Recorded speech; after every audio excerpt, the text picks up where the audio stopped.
चलिए, तो हम लोग को आज पढ़ना है वायुमंडल के बारे में। ठीक है, देखिए सभी लोग, हम लोग कहाँ रहते हैं? कहाँ रहते हैं? जोर से बोलो। पृथ्वी पर।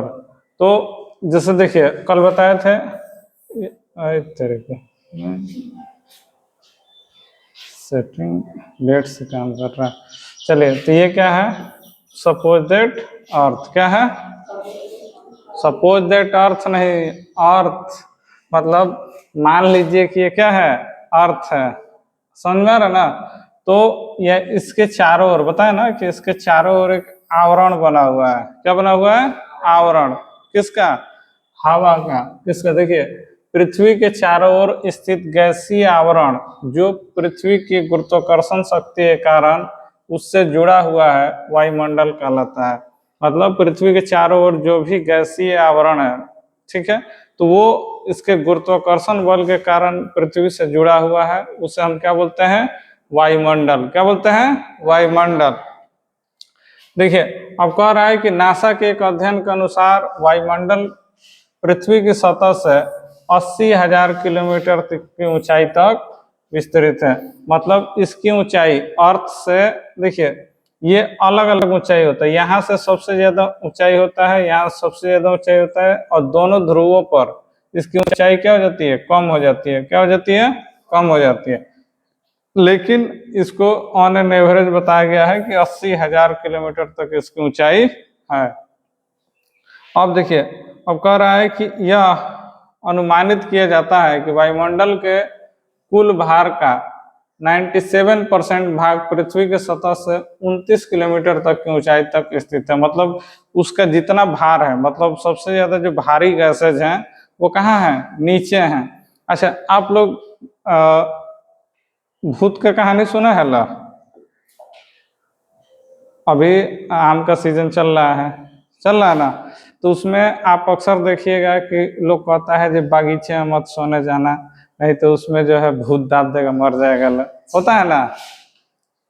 अरे कोई ना कोई तो सुनाता होगा कि एक सोए थे, अब पता चला कि जो है एक भूत आया, दाब दिया, मर गए। देखिए, आप जानते हैं कि वायुमंडल की जितने भी भारी गैसेज हैं, ठीक है, तो वो नीचे सतह पर ज्यादा रहती हैं।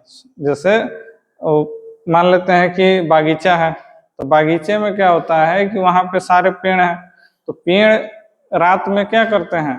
अधिकतर 98% पेड़ जो है रात में कार्बन डाइऑक्साइड छोड़ते हैं, और दिन में क्या करते हैं? वो ऑक्सीजन छोड़ते हैं। लेकिन रात में सूर्य रहता नहीं है, तो खाना बनता नहीं है, जिसकी वजह से वो क्या करते हैं? कार्बन डाइऑक्साइड रिलीज करते हैं। और होता क्या है, जब अगर घना बागीचा है तो उसमें क्या होता है कि कार्बन डाइऑक्साइड की मात्रा जब ज्यादा होती है तो इंसान का दम घुटने से मौत हो जाता है।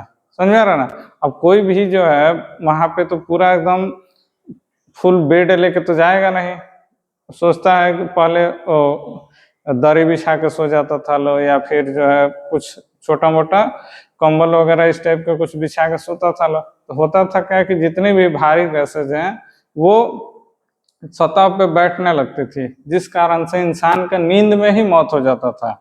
मतलब वो उसको थोड़ा सा भी तकलीफ नहीं होगा, ना ही दर्द होगा, वो बेचारा आराम से सोया है, उसका पता भी नहीं चलेगा कि वो कब मर गया। अरे समझ में? तो देखिए, ये सबसे खतरनाक चीज होता है। जैसे कार्बन डाइऑक्साइड जो है क्या होता है? नीचे भारी गैस है, नीचे बैठता है। कार्बन मोनोडाइऑक्साइड हो गया, तो ये बहुत ही खतरनाक गैसेज हैं, और ये जमीन के सतह पर बैठते हैं। इसलिए आप अक्सर देखा होंगे कि नीचे घरों में प्लास्टर होने के बावजूद भी हम लोग बेड क्यों लगाते हैं? बेड पे सोते हैं ना, चाहे तो बेड का खर्चा हम लोग बचा सकते हैं, खूब बढ़िया टाइल्स मार्बल लगा रहता है, फिर भी बेड लगाते हैं ना। क्यों? क्योंकि ये भारी गैसेज हैं वो जमीन के सतह पर बैठती हैं, जिसके कारण इंसान की मौत हो सकती है, इसलिए बेड पे लोग सोते हैं।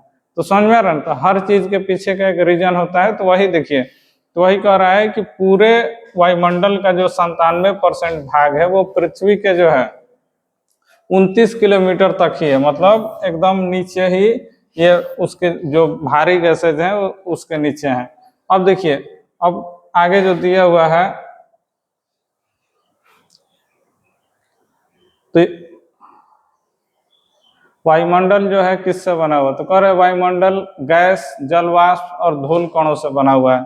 इसमें क्या है, गैस है, धूल कण मतलब धूल जो उड़ता है वो है, और आपका क्या है जल वाष्प मतलब पानी का जो वाटर वेपर है। जैसे देखिए अभी बारिश हुआ है, तो बारिश हुआ है तो पानी कहीं ना कहीं इकट्ठा होता है, फिर सूरज का प्रकाश पड़ेगा तो वो क्या होता है, वाष्पित होकर कंडेंस, वाष्पित होकर क्या हो जाता है, वायुमंडल में चला जाता है, और फिर कंडेंस होकर जो है फिर बारिश के रूप में पृथ्वी पर आ जाता है।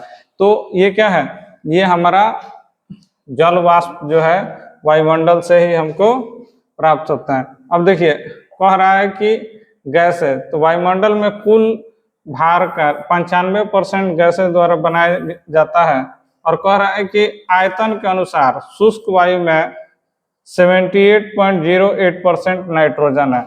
मतलब सबसे ज्यादा जो है कौन सा गैस है, नाइट्रोजन गैस है। कल बताया गया था नाइट्रोजन कितना परसेंट है, 78.08%। तो इसको हम लोग राउंड फिगर में ही जानते हैं कितना, 78%।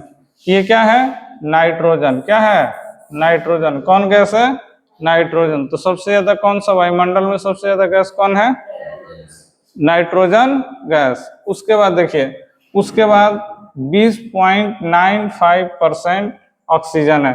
तो ऑक्सीजन जो है ये कितना है, इसको 20.95, इसको हम राउंड फिगर में कितना लिख सकते हैं, 21%। और अन्य गैसेज, अदर गैसेज में ये क्या हो जाती हैं, तो ये टोटल 1%। ये आपका 100% ये गैस हो गया। तो समझ में आया, सबसे ज्यादा कौन सा गैस है वायुमंडल में, नाइट्रोजन। कौन सा गैस है, नाइट्रोजन। आप देखे होंगे खेती सबके यहाँ होता है, आप लोग देखे होंगे कि हम लोग खेतों में डालने के लिए यूरिया आता है। यूरिया का बोरा देखे ना, चीनी जैसा, खाया नहीं है लो। एक बार क्या हुआ था कि हमारे यहाँ बोरा आया हुआ था, तो अभी पहले होता था क्या कि नमक जो होता है ना वो बोरे में भर के आता था, जैसे अभी तो पैकेट में आ रहा है ना, पहले जो है बोरा में एक बोरा आता था और रखा जाता था। तो क्या हुआ कि एक दिन जो है बोला लो कि नमक हम किसी चीज में डालना था, तो माँ बोली कि नमक जो है उसारे में रखा हुआ है, उसारा होता है ना। तो अब हम बोरा वहां था, अब हमको लगा जी यही नमक है, इसमें से लेके डाल लिए, तो वो हल्का मतलब कड़वा टाइप का लगता है, ज्यादा कुछ होता नहीं है। और अभी के टाइम में यूरिया के उपयोग लोग जो है जैसे जिम में जो होता है ना, जिम करता है लोग, तो वो क्या करता है लोग, चर्बी कम करने के लिए फैट यूरिया खाता है लोग। समझ में रहा ना, जैसे होता है ना कि जो जिम करता है तो उसके बॉडी में मतलब फैट होगा तो उसका बॉडी अच्छा नहीं दिखेगा या फिर अच्छा नहीं बनेगा, या फिर आपको जल्दी पतला होना है, चर्बी कम करना है, तो आप भी यूरिया खा सकती हैं। लेकिन उसके खाने के बाद क्या होगा वो आपके ऊपर है। समझ में रहा ना। तो हाँ, इससे जो है बॉडी में जो फैट क्या होता है बहुत जल्दी से कम होता है, लेकिन उसका बहुत ज्यादा साइड इफेक्ट भी होता है, क्योंकि जो आसानी से हो जाता है तो वो केमिकल है, फिर आपको दिक्कत होगा। ठीक, उसमें जो है कितना आपका बाकी अदर गैसेज भी इसमें अवेलेबल है, ठीक है, जिसमें आपका कार्बन डाइऑक्साइड, आर्गन, नियॉन, ठीक है। तो अन्य गैसेज, तो जिसमें कार्बन डाइऑक्साइड की मात्रा क्या है, आपको 0.03% कार्बन डाइऑक्साइड है, ठीक है। तो ये हमारे लिए सबसे अभी खतरनाक साबित हो रहा है, क्योंकि कार्बन डाइऑक्साइड और मीथेन गैस की वजह से ग्लोबल वार्मिंग बढ़ रहा है। तो आप लोग देख रहे हैं कि अभी यूरोप में जो है वहाँ का टेम्परेचर लगभग 41 डिग्री चला गया है। मतलब 41 डिग्री, जो कि हमारे यहाँ नॉर्मल है, मतलब अभी जितना गर्मी पड़ा है 40, 41, 42, 45 डिग्री तक मैंने गया है। लेकिन वहाँ पे 41 डिग्री हो जाने के बाद से देखिए यूरोप का कंडीशन हम आपको दिखा दे रहे हैं। वहाँ पे मात्र जो है 41 डिग्री टेम्परेचर गया है, तो वहां का कंडीशन देखिए।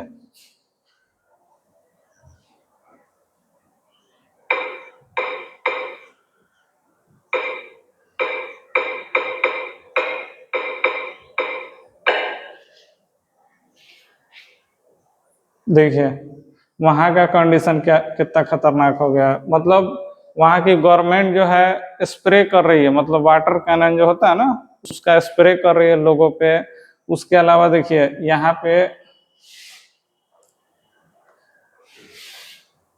बीबीसी का रिपोर्ट देखिए, लगभग 1300 लोग मर गए हैं अभी तक। कितना लोग मरे हैं? 1300।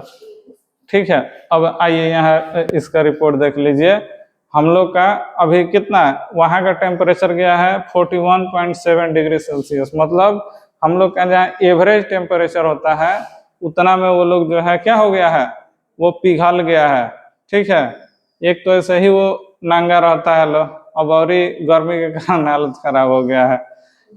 हाँ, तो देखिए यहाँ पे ये सारी रिपोर्ट्स है आपको दिख रही है। देखिए ये पूरा वाटरफॉल है, वहाँ पे बहुत हर एक चौक चौराहा पे जैसे हम लोग के यहाँ कचड़ा मिलता है वैसे ही वहाँ पे जाइएगा तो हर चौक चौराहे पे क्या मिलेगा, वाटरफॉल, मतलब इसे छोटा छोटा झरना बना के रखा है लोग।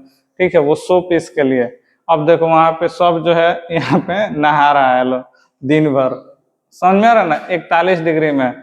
उसके बाद देखिए वहाँ पे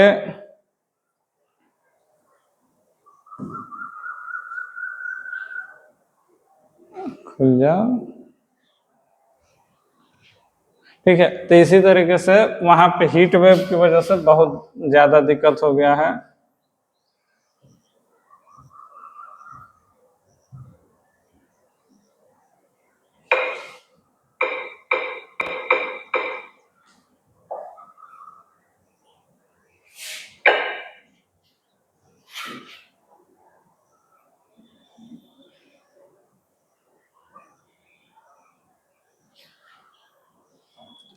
देखिए पूरा जो यूरोप है, मतलब अभी बहुत ज़्यादा जो है क्या हो गया है, गर्म हो गया है, जिसके कारण जो है बहुत सारे कॉम्प्लिकेशन हो गए हैं।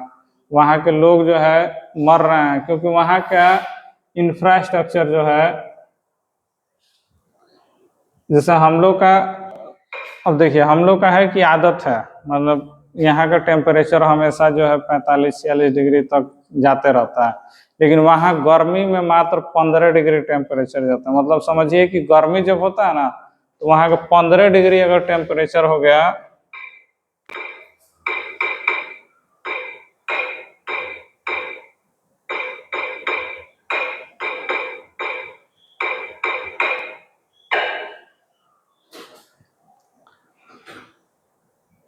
देखिए वहाँ का कंडीशन देखिए, मतलब ये जो है 20 घंटे पहले का ये इमेज है। देखिए इसमें जो वहाँ पे रोड्स हैं वो पिघल गए हैं, दिख रहा है। ये जैसे वहाँ पे ट्रेन चलती है, ठीक है, वहाँ पे तो उस ट्रेन में क्या होगा कि यहाँ के रोड पिघल पिघल के पूरा जो है इसमें चिपक गया है। ठीक है, ये आपको देखने को मिल रहा है। फिर देखिए अभी ये फोटो देखे ना ये वाला, वो सब क्या हो रहा है, वहाँ पे नहा रहा है लोग। फिर ये देखिए, मतलब गर्मी इतना ज्यादा है ना कि वो जहाँ पानी मिल रहा है वहीं सब कूद रहा है लोग बैंक की तरह मेढक। वहाँ देखिए गवर्नमेंट जो है स्प्रे करा रही है। ये इटली का है, देख रहे हैं, मतलब वो लोग से गर्मी जो है बिल्कुल बर्दाश्त नहीं हो रहा है। और वहाँ पे जितने भी हम लोग के यहाँ एसी कूलर इन सभी चीज़ों का व्यवस्था कराया गया है, और वहाँ देखो सब एकदम मतलब गर्मी की वजह से जो है सारा मेंढक की तरह जो है बाहर आ गया है लोग। ठीक है, तो यहाँ पे स्प्रे कराया जा रहा है। तो ये सारी चीजें हैं, ये खतरनाक कंडीशन हो गया है वहाँ का। ठीक है, ये सब क्यों हो रहा है, अब आइए, अब ये बहुत देख लिया लो।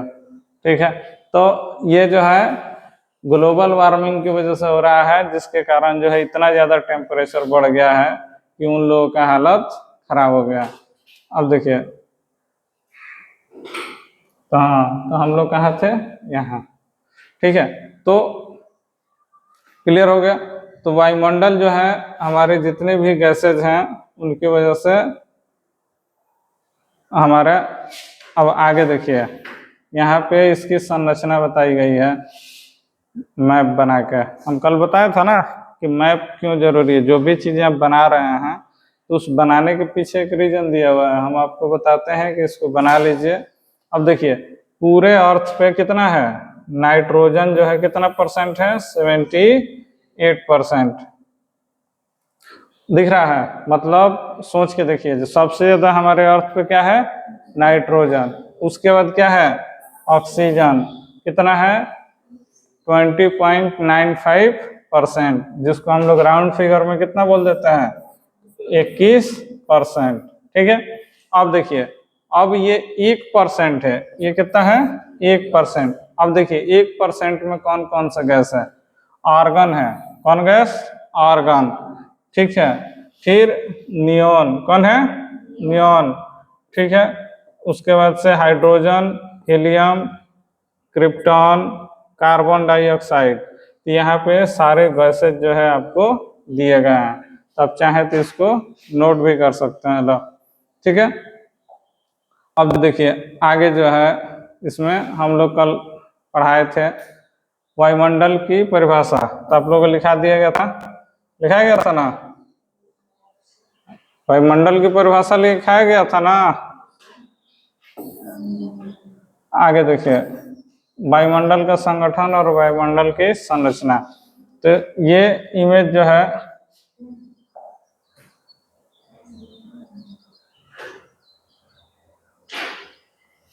देखिए, तो कल हम आप लोग को ऐसा एक इमेज बनाए थे ना। अरे तो उसमें फोटो थोड़ी, अब हम बोर्ड पे जो है बनाएंगे तो ऐसे ही ना बनाएंगे। उसके बाद यहाँ पे आप लोग को एक वायुमंडल की एक संरचना बनाए थे ना, ऐसे ऐसे करके। तो इसमें, तो अब देखिए, तो वही क्या है, यहाँ ट्रोपोस्फियर, ये ओजोन लेयर है, स्ट्रेटोस्फियर, मेसोस्फियर, थर्मोस्फियर और एक्सोस्फियर। तो ये जो है आपको बताया गया था, जो सबसे नीचे क्या उड़ता है, प्लेन, एरोप्लेन, जिसमें हम लोग बैठ के यात्रा करते हैं। ठीक है। उसके बाद जो ट्रोपोस्फियर, फिर स्ट्रेटोस्फियर आता है, जिसमें अंतरिक्ष यात्री जो है दिख रहा है यहाँ पे, ये लोग जाते हैं। तो ये लगभग कितना, 400 किलोमीटर ऊपर, ये कितना दूरी पे जाता है, लो 400 किलोमीटर। तो देखिए हमारा जो है ISI, मतलब इंटरनेशनल स्पेस स्टेशन,